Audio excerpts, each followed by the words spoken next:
Unsportsmanlike Conduct.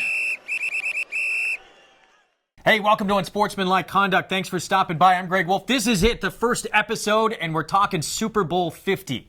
There's the big storylines. The Peyton question. Will this be it for him? Is he going to retire after the Super Bowl? There's the question of the Broncos' top-rated defense. Can it withstand this Carolina offense and slow down Cam? Can Peyton be effective and efficient enough to score points with Carolina?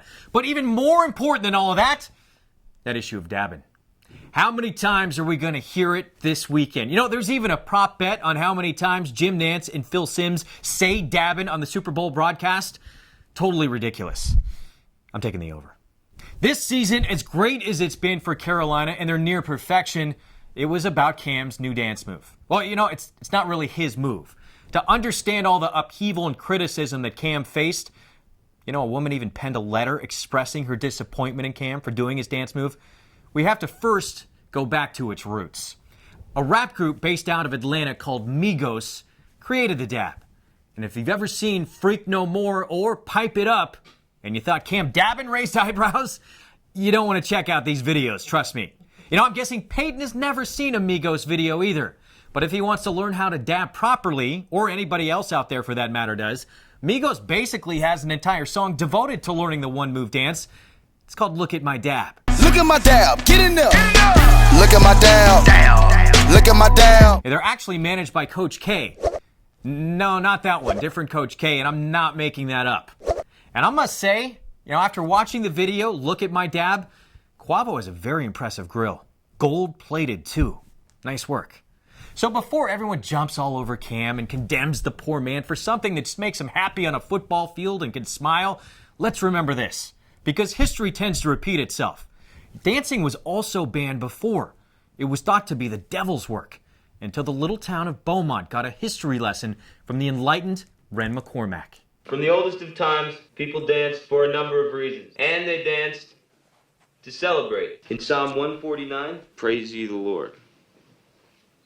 Sing unto the Lord a new song. Let them praise his name in the dance. Amen. Amen. You get 'em, Ren. Yes, they danced in the Bible for joy, to celebrate, which is exactly what Cam is doing. And he's not the only one. You know, Cam didn't even start the dab this year, not even in the NFL. The Bengals' Jeremy Hill did. That was week 1 against Oakland. Cam's first known dab on field didn't come until October 18th. That was in a win over the Seahawks. And seriously, beating the two-time defending NFC champs in their place, where they never lose, that calls for some celebration, don't you think?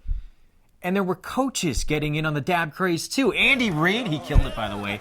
Urban Meyer dabbed in late November. On the diamond, Lorenzo Cain even brought the dab to baseball. That was after a steal in Game 1 of the World Series. Falcons owner Arthur Blank dabbed after handing Carolina their only loss of the regular season. Actually, that wasn't very cool. That crossed the line. That was taunting, right in Cam's face. Blank, you've been warned. But Falcons had a tough season, so we're going to let that one slide. So what's the big deal anyway? It's fun. It has everyone talking, and you know, it's easy to do. Even guys with no rhythm can master it. Even LeBron dabbed in the preseason. Because why? The thing that distresses me even more, Ren, is the spiritual corruption that can be involved. These dances and this kind of music can be destructive. Sorry, that was Reverend Shaw, who actually came around to dancing, by the way.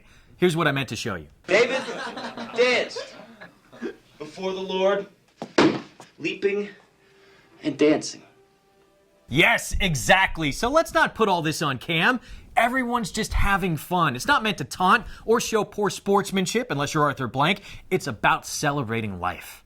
Everyone from Odell Beckham Jr. to Andy Reid, Arthur Blank, LeBron, Urban Meyer, Redskins GM Scott McCloughan, hell, even Dabo did the dab this year.